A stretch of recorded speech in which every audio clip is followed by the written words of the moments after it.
누구나 칭찬받기 좋아하고 칭찬받기 싫어합니다. 하나님 앞에서 칭찬을 받는다면 얼마나 좋겠어요. 말할 수 없겠죠. 근데 반대로 하나님이 이 어리석은 자요, 이 미련한 자요 라고 말한다면 어떻겠습니까? 앞이 캄캄해질까요? 아니면 하늘이 노래질까요? 서로 반대적 표현입니다만 그때는 어쩔 바를 모르게 될 것입니다. 주님께서 어리석은 자요라고 말한 성경에 몇몇 구절이 나오죠. 하나님의 존재를 부정하면 어리석은 자라 하시고, 말로는 하나님을 인정하는데 실천적으로 하나님의 말씀을 듣지 않고 살아도 시편에 보면 그걸 어리석은 자라 이렇게 말씀합니다. 오늘 주님께서 어리석은 자에 관한 또 한 측면을 우리에게 말씀해 주고 있습니다. 그 말씀은 부자에 관한 얘기입니다. 한 어떤 부자가 있었다라는 얘기죠. 예수님께서 이 땅에 계실 때에 교훈을 주실 때 줄곧 주로 많이 말씀하셨던 교훈이 대체로 한 세 가지입니다. 하나는 그가 오신 목적이요 이루실 완성의 나라인 하나님 나라에 대해서 말씀하시죠. 그 하나님 나라가 어떤 것이고 그것이 무엇을 통해 이룰 것인가에 대해서 그의 속죄의 십자가 죽음과 부활까지를 포함하여 하나님 나라의 원리를 쭉 말씀해 주십니다. 또 한 가지 주님이 자주 말씀하셨던 것 가운데 하나는 여러분 뜻밖에 들지 모르지만 하나님의 영원한 심판이요 지옥의 형벌입니다. 주님께서 성경을 읽어보면 지옥의 형벌에 대한 하나님의 엄중한 준엄한 심판을 예수 그리스도께서 친히 자신 음성으로 말씀해 주십니다. 또 한 가지 주님이 자주 말씀했던 주제 중에 하나가 돈입니다. 돈과 소유, 물질과 관련하여 우리의 태도가 어떻게 될 것인가에 관련해 주님은 교훈을 하십니다. 주님의 3대 다뤘던 주제가, 교훈의 주제가 하나는 하나님 나라요, 하나는 지옥의 심판이요, 또 하나는 뭐죠? 돈입니다. 오늘 본문 속에서 돈과 관련한 그 당시 유대인요 바리새인들의 하나님의 신앙 안에 있다고 말하지만 그들의 잘못된 신앙이요 비뚤어진 신앙의 내용을 설파하시고 드러내시는데 돈의 문제를 언급하십니다. 한 부자가 있었는데 여러분은 부자입니까? 아닙니까? 한 부자가 있었는데 그러니까 나하고는 오늘 상관이 없네 이렇게 생각할지 모르겠어요. 여러분 다 부자입니다. 소유가 없는 사람은 없지요. 원리는 같습니다. 그런데 주님이 한 케이스를 듭니다. 한 경우를 들지요.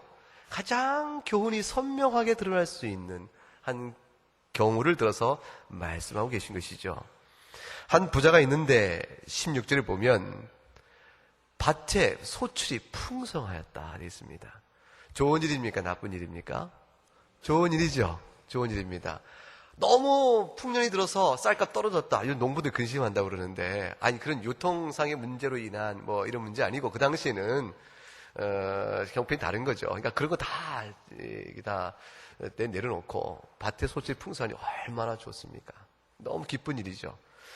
근데 이 부자가 걱정이 된 거예요? 17절에 보게 되죠. 어떻게 됩니까? 가만히 생각해보니, 쌓을 곳이 있어요? 없어요? 없어요. 이게 문제가 생겼죠. 해결해야 합니다. 여러분 생각해 보세요. 얼만큼 세상에 밭에 소출이 풍성한데 그 쌓을 곳이 없다. 이게 이해가 됩니까?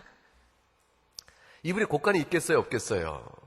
있는 곳간에 쌓으면 되지 왜 없을까? 이 말은 뭡니까? 이미 있는 곳간에 어때죠? 가득 차 있다는 것이죠. 그러니까 이번에만 소출이 풍성하게 이 사람은 보통 부자가 아닌 겁니다. 그러니까 작년에도 풍성하고 그전에도 풍성하고 그때 풍성에 다 쌓았으니까 이제 풍성해서 좋다 했는데 쌓을 곳이 없는 거죠. 그러니까 쓰고도 남고 이미 꽉 찬 부자입니다. 부럽지요?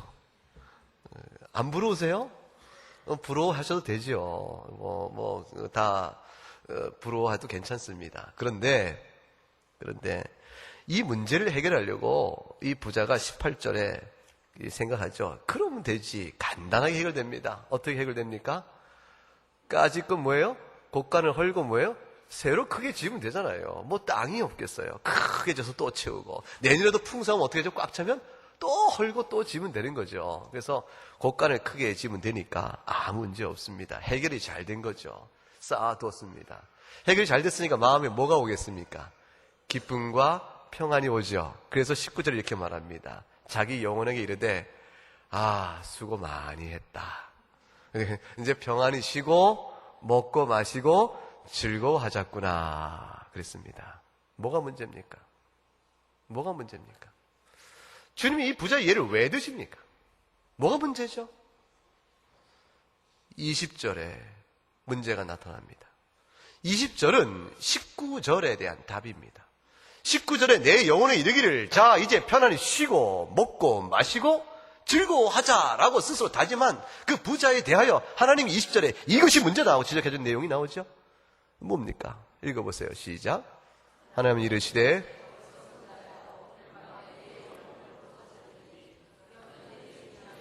네 것이 되겠는가? 이 부자가 착각하고 있는 것이 하나 있습니다. 이제 이렇게 쌓아놨으니 이제 먹고 마시고 즐거자 할 때 착각하고 있는 것, 생명이 자기 것이 아니라는 것을 잊어버리고 있는 것이죠. 어제 살았으니 오늘도 살 것이고 오늘 살았으니 내일도 내 것이다 살 것이라고 자부하고 확신하고 있는 것인데 이런 미련한 자가 어디 있는가? 하나님이 그러십니다. 네 생명이 네 것이 아니고 내가 너에게 잠시 맡긴 것이거늘. 네가 네 영혼의 주인처럼 그렇게 행사하는가? 내가 오늘 내 생명을 내 영혼이 그 내 것이므로 내가 도로 찾아가 버리면 네가 뭐가 남을 것 같은가? 영혼 찾아가면 뭐가 남습니까? 흙입니다. 모든 부와도 다 흙입니다. 한순간에 사라져 버립니다. 작년에 그 신문에 기사에 난 거 있어요.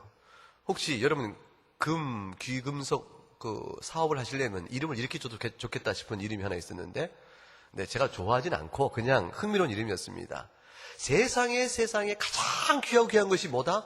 금이다 라고 해서 그걸 세 글자 줄이면 금지존. 그래서 진짜 그 업체 이름은 금지존이에요. 금지존이라는 기구사 업체를 세워서 돈을 많이 벌었어요.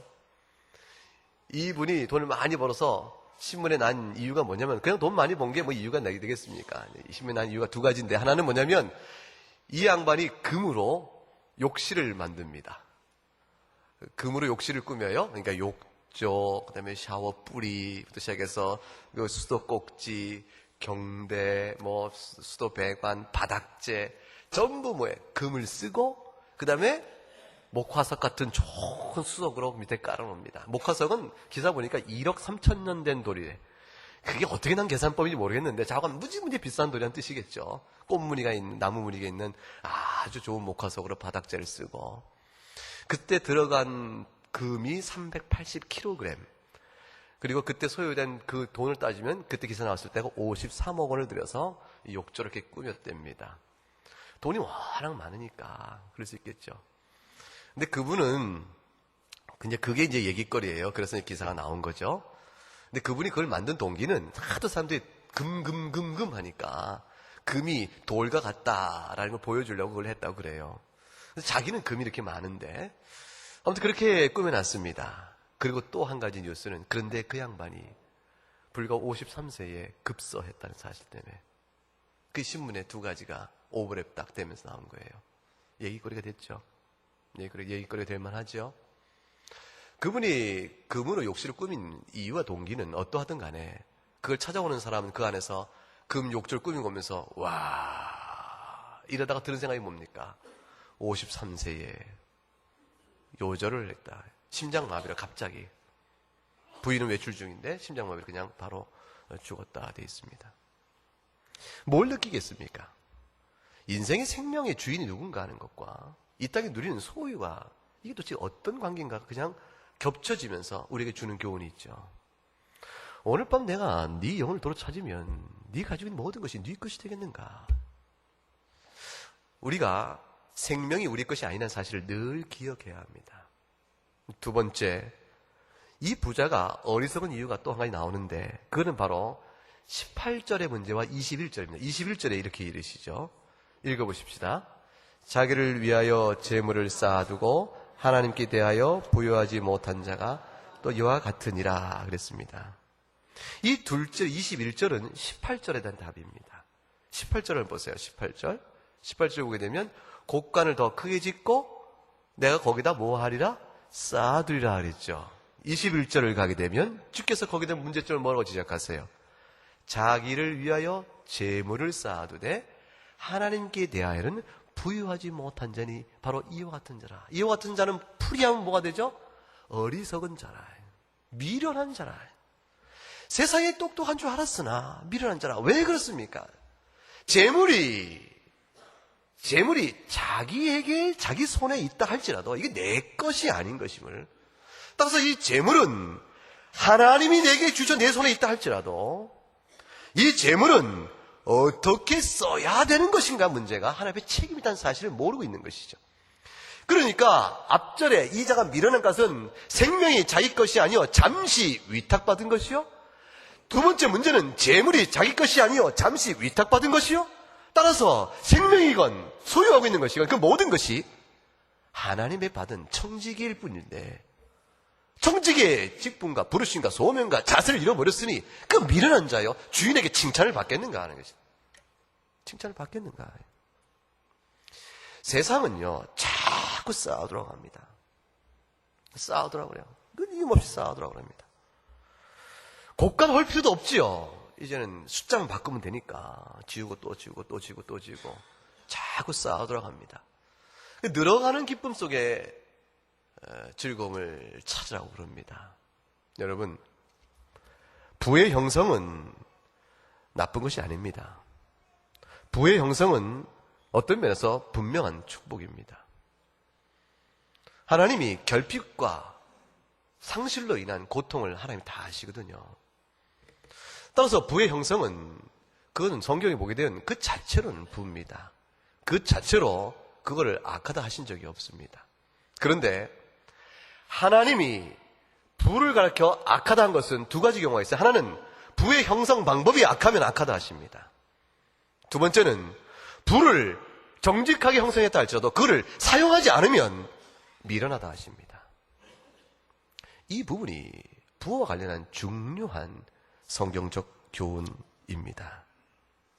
어떻게 하면 지금 자연의 밭의 소출이 풍성했다니까 이 부유는 누가 주신 것이죠? 밭의 소출이 풍성한 것은 누가 주신 거예요? 하나님 주신 것이죠. 이 세상의 모든 재화는 하나님께로 옵니다. 하나님이 주신 것이니까 부의 형성 과정에 일단은 예수님은 이 비유 속에서 부의 형성 과정에 시비를 걸지 않으십니다. 모든 걸 생략하고 교훈의 초점을 어디로 옮겨가죠?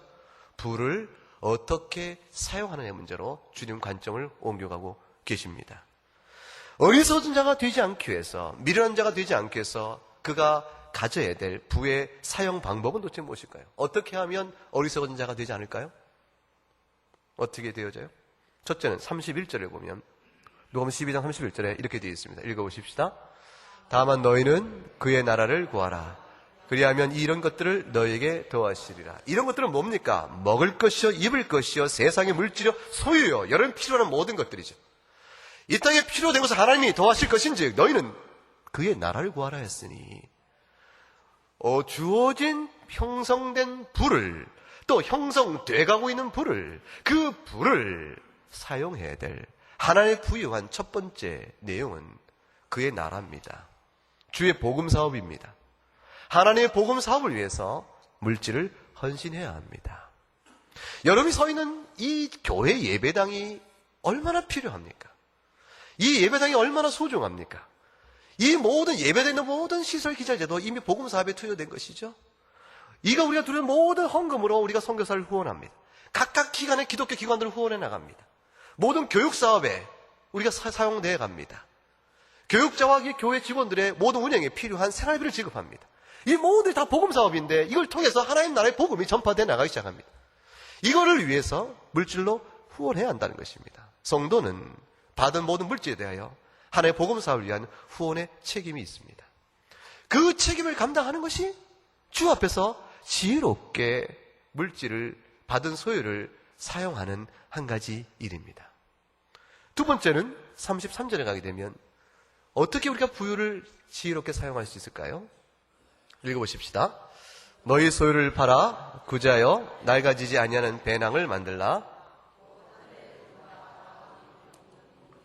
거기는 도둑도 가까이는 없고 좀도 먹는 일이 없느니라. 두 번째는 구제입니다. 하늘에 둔 바 된 보물인데, 즉 구제를 하면 하늘에 보물을 쌓는 것인데, 이 보물을 가리켜 앞에 수식어가 붙어 있죠. 어떤 수식어입니까? 다함이 없다. 작은 보물이라도 쌓아놓으면 이게 닳아지지가 않거나 없어지지 않습니다. 하나님이 기억하시기 때문이죠. 하나님이 그것에 영원한 가치를 부여하시기 때문이죠. 도둑도 가까이는 없고 좀도 먹는 일이 없습니다. 하나님 지키고 보호하시죠. 하나님 나라의 영원한 가치, 하나님 인정하신 영원한 가치가 그 가운데 있다. 그러므로 세상은 쌓아두라 말하지만 성경은 형성된 부를 주를 위하여 하나님 앞에서 쓰라고 말합니다. 그것이 올바른 것이요, 그게 지혜로운 자요. 그렇지 않으면 미련하고 어리석은 자가 됩니다. 재물은 눈을 어둡게 합니다. 재물은 영적 실상과 영적 원리를 자꾸 못 보게 합니다. 재물이 늘어나는 일은 참 좋은 일인데, 여러분 교우들이 다 부자가 됐으면 좋겠어요. 여러분 물질로 결핍을 해서 고통받고 있는 분들의 우리 교우들이 여러분 계신데, 그런 사정을 들으면 너무 아파요. 너무 아픕니다. 미래 1년, 2년 뒤에 생활 개선이 될 것이라는 비전도 크게 보이지 않습니다. 사람의 관점에서 보게 되어지면. 너무 아프죠. 여러분 다 부자가 됐으면 좋겠습니다. 그런데 돈이 늘어나면, 부자가 되면 자꾸 하나님을 잊어버리게 됩니다. 하나님 나라가 자꾸 멀어져 갑니다. 마치 눈에 병이 들어서 점점점 시야가 이렇게 좁혀져서 나중에는 한 점밖에 안 보이고 나중에 전혀 실명해버리고 안 보이는 것처럼 부가 늘어나면서 점점점 하나님 나라가 봐야 될 관점들이 점점 좁혀지기 시작합니다. 누구나 그러죠. 소득이 적을 때는 하나님 앞에 헌금 드리기가 쉬웠는데, 소득이 많아지면 헌금 드리는 게 이게 참 고민이 된다, 그런 얘기 하죠. 왜냐면 드려야 될 헌금만 생각하고 남아있는 것들은 안 봐서 그렇죠. 그렇죠. 하나님 나라를 위해서 물질을 쓰시고 가난한 이웃을 위해서 물질을 써야 합니다. 많은 재물로 인해서 그 재물을 마땅히 사용해야 될 하나님의 교훈을 잊어버리면 그 재물의 형성과 그 소득의 증가가 그에게 이익이 되겠습니까? 화가 되겠습니까? 여러분이 하나님 앞에서 재물을 구하고자 하시면 기도하십시오. 하나님께 여러분이 기도대로 재물을 풍성히 주기를 제가 바랍니다. 그렇지만 한 가지 마음에 결심을 하셔야 됩니다. 그 모든 재물이 주 앞에 합당히 쓰여질 수 있는 각오와 자세가 영적으로 내면적으로 갖춰져야 그 모든 재물은 여러분에게 유익이 되며 영적으로 축복이 됩니다. 나라 경제가 어렵고 세계적으로 경제 불황이 와서 흔들흔들 되어지자 몸살을 앓지 않는 나라가 없지요. 근데 23일 10월 23일 며칠 전 신문이죠. 며칠 되네요. 며칠 전이. 오늘 며칠입니까? 25일이니까 이틀 전이네요. 이틀 전에 신문에 봤어요. 독일에 있는 어떤 부자가 글쎄 인터넷에서 한 운동을 벌인다는 거예요. 그 운동 내용이 참 흥미로운데, 부유세 청원 운동. 정부한테 자꾸 세금을 개설 신설을 하라는 것이죠. 아니면 더 있는 신설이 더 누진을 하라는 것인지, 부자에게 세금을 좀 내도록 하시오 라는 운동을 부자가 벌이고 있어서 부자들 가운데 일부 참여한 사람들이 있었다는 흥미로운 얘기가 기사가 났습니다. 근데 그 이유가 뭔가 했더니, 우리에게는 이렇게나 많은 돈이, 더 많은 돈이 필요가 없습니다. 너무 많은 돈이라 필요가 없습니다. 그러니 정당하게 정부가 좀 세금 좀 걷어가시오. 그런 운동을 펼치자는 것입니다. 누구나 다 스스로 그냥 그러면 사회에 많이 환원하면 되지 굳이 그 구차하게 운동을 하나 싶지만 사람 마음이 다 같지가 않거든요. 없을 때는 약속을 하지만 있을 때는 안 하지 않습니까?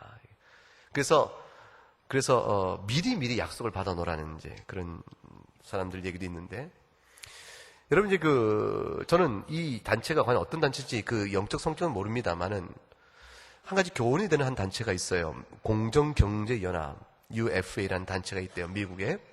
근데 그 단체 산하에 한 그룹들이 있는데, 그 모임에 속한 사람들이 이런 사람들입니다. 혹시 이름 들어보셨어요?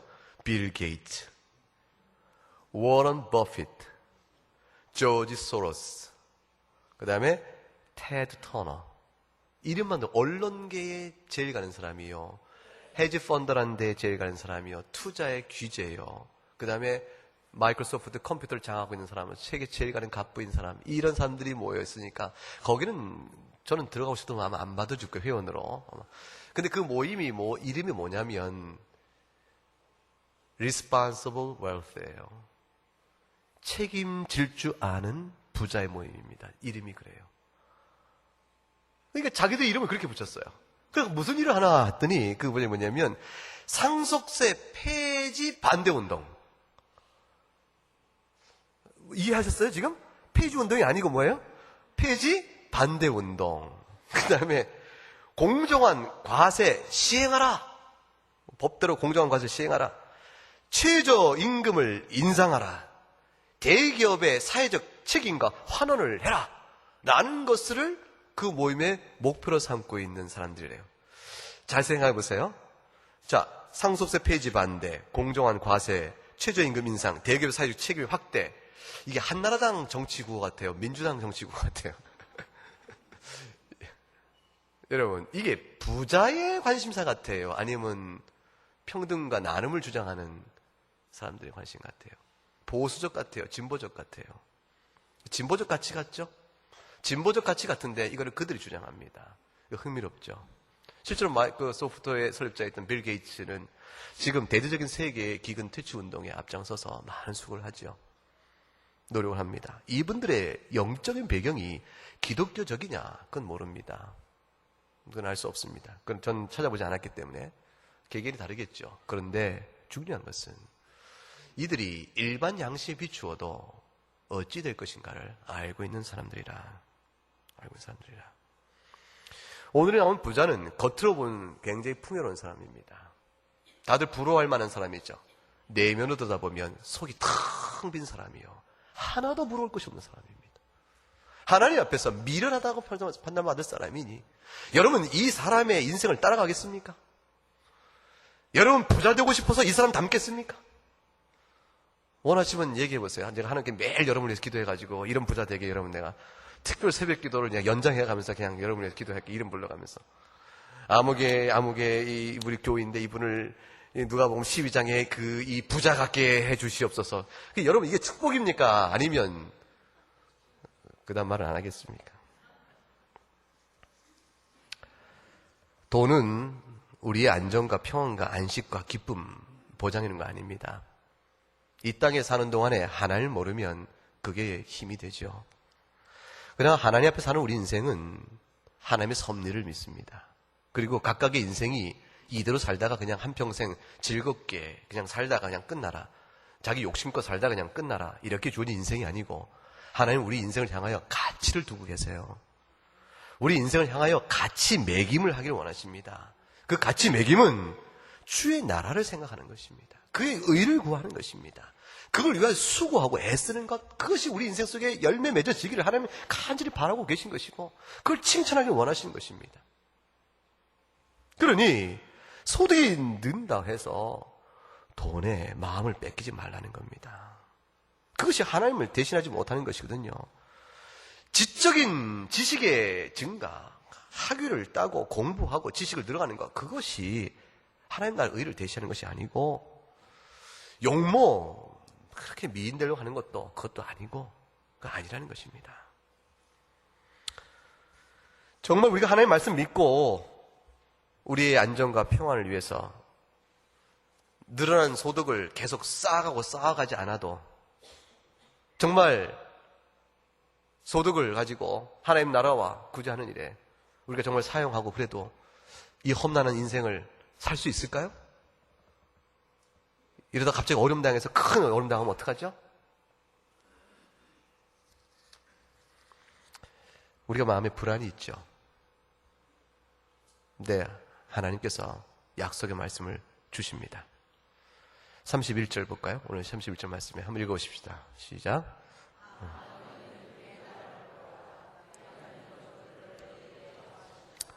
그 너희는 하나님 나라를 구하고 주를 위하여 수고하면 약속의 말씀이 뭐가 옵니까? 이런 것들, 먹을 것, 입을 것, 육신간에 필요한 것들을 하나님 너에게 더하실 것이라고 말씀합니다. 32절에 볼까요? 32절에 보면 적은 무리여 두려워 말라. 너희 아버지께서 그 날을 너에게 주시기를 기뻐하리라. 하나님 나라를 주기를 기뻐하시는 하나님께서 우리 무리를 끝까지 보호하고 지켜가신다. 얼마만큼 있으면 안전합니까? 얼마만큼 있으면 평안을 할 수 있겠습니까? 사실 그 범위를 정할 수 있겠습니까? 100억대 사업을 해도 200억이 부족하고 사업의 규모가 커지면 투자 활동은 계속 늘어나고 어렵죠. 계속 어려운 것입니다. 하나님 나라를 구하는 것은 끝도 없이 어느 형편이 되어지면 비로소 구할 수 있는 단계가 있는 것이 아닙니다. 지금은 적으나 못 구하고 어느 정도가 되면 비로소 구하기 시작하는 그런 것이 아니고 우리 마음속의 본질상 하나님과 재물과의 관계 속에 신앙의 원리로 적을 때나 많을 때나 엄청 많을 때나 다 똑같이 작용이 되어집니다.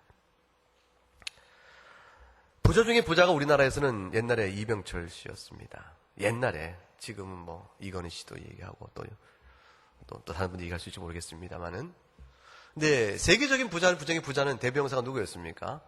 록펠러라는 사람이었죠. 록펠러라는 사람이었습니다. 이 록펠러라는 사람이 록펠러 재단을 만들어서 지금 만든 지 상당 세월이 되는데, 지금 만든 지 거의 뭐 100년 가까이 돼가네요. 90년 세월 넘는 세월 동안 록펠러 재단을 운영해 왔는데, 그동안 쓰여진 돈이 뭐 엄청나죠. 어느 기록에 뭐 2조 원, 근데 언제 썼던 2조 원이고 어떻게 환산해서 2조 원인지 모르겠는데, 뭐 2조 원도 넘는 돈을 계속 록펠러 재단을 만들어서 가난한 사람들을 도와주고 어려운 사람들에게 장학금을 내주고 하는 구제 및 문화 사업에 그 돈을 계속 써왔다고 그럽니다. 굉장히 귀한 분이죠. 그래서 록펠러 재단의 의미는 뭐냐면 그분 이후로 기업이 얻어진 수익을 사회에 환원하는 하나의 모델이 되어졌다고 됩니다. 굉장히 귀한 분이죠. 굉장히 귀한 분이죠. 근데 이분이 본래부터 그런 사람이 아니었습니다. 나이 53세 됐을 때, 43세가 됐을 때 최고 부자가 됐다고 그래요? 이거 50 몇 세쯤 됐을 때, 이분이 병이 들어서 몸이 이제 무너지게, 육신의 장막이 무너지는 겁니다. 그러니까 눈썹 빠지고, 머리카락 다 빠지고, 그리고 먹을 것은 우유하고 과자 몇 조각 외에는 먹을 것이 없으니 낙이 없는 인생이 되어버린 것이죠. 그러니 기자들이 그 병색이 워낙 완연하니까 기자들이 미리 기사를 써놓고 기다렸대요. 뭐를? 록펠러 죽음의 기사를 미리 써놓고 특종을 내려고 소식만 나오면 기다렸답니다. 근데 얼마나 그 긴 밤 동안 잠 못 이루고 고민과 걱정이 많았겠어요. 그러다가 고독이 밀려오고 그러다가 어느 새벽에 뜬 눈으로 밤을 샌 위에 테이블에 있었던 성경책을 딱 눈에 띄어서 성경을 펼쳐봤더니 누가복음 6장 38절이랍니다. 이 말씀이 평소에도 읽었었겠죠. 근데 그 마음에 크게 역사한 겁니다. 주라, 그리하면 너에게 줄 것이요. 너희가 헤아리는 그 헤아림으로 너희도 헤아림을 도로 받을 것이라. 이 말을 듣는 순간에 가슴에 쩌렁 깨달아지고 있는 한 가지 사실이, 한평생 돌아보니까, 그 50대 초반의 인생을 돌아보니까 20대부터 사업 시작에 30년간 맹진했던 사업의 확장 속에서 엄청난 돈을 벌어왔지만 자기 생각 마음속에 한 번도 준다는 생각은 해본 적이 없는 것이죠. 계속 뭡니까? 확장해 모으는 것이죠. 쌓고 모으는 것이죠. 그래서 유일한 주에 자기의 관심사였는데, 주라!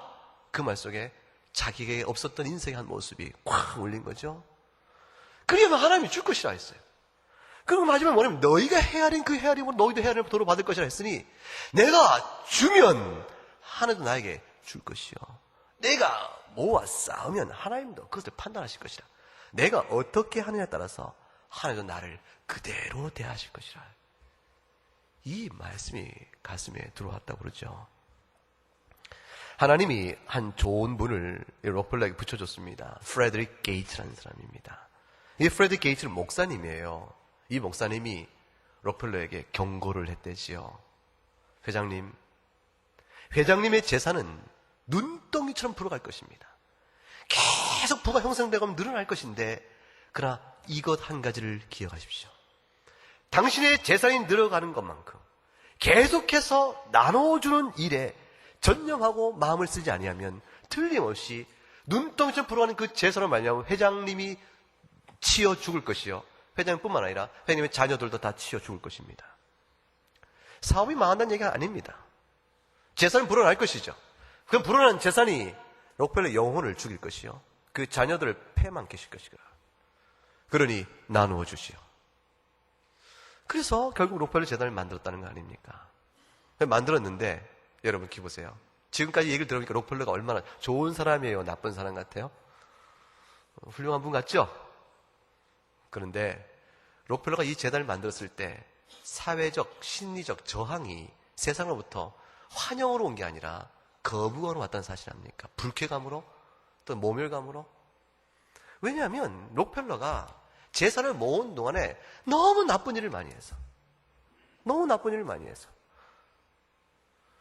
록펠러와 관련된 이야기 속에 흥미로운 게 있는데, 클리블랜드의 대학살이라는 1870년대에 있었던 한 기록이 있습니다. 클리블랜드 대학살은 록펠러가 스탠다드 오일 회사를 만들어요. 그걸 만들고 석유 사업을 할 때 경쟁자가 있을 거 아닙니까? 다른 사업체들 서로 경쟁할 거 아닙니까? 그 경쟁자를 무차별하게 무너뜨리는 가운데 비열한 수단을 다 쓰면서 경쟁에 승리합니다. 그래서 그 경영적 그걸 와서 클리블랜드 대학살이라고 그런다. 저는 뭐 직접 경영을 공부해서 본 사례는 아닙니다. 근데 미국 노동운동사에서 보게 되면 가장 참혹한 노동운동사의 한 기록 가운데 하나가 로드로의 학살이라는 기록이 있답니다. 1913년에 있었던 것인데, 콜로라도에 있었던 한 탄광의 사건이죠.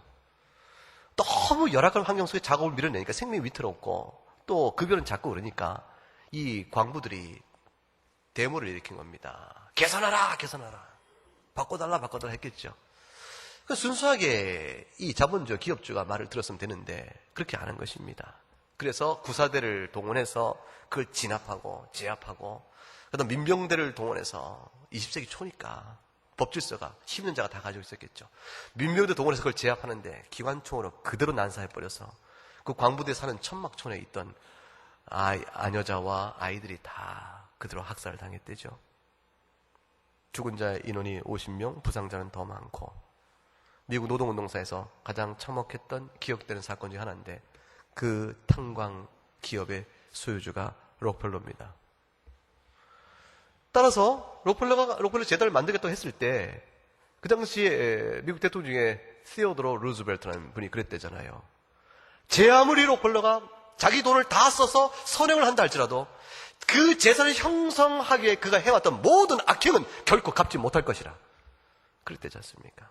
록펠러는 한면의 이면 속에는 굉장히 돈을 벌기 위해 흡혈귀 같은 기업의 생리대로, 철저한 자본주의 논리대로 돈을 모아온, 그래서 기업 경영에서 도덕을 생각할 수 없었던 그런 사람인 게 틀림없습니다.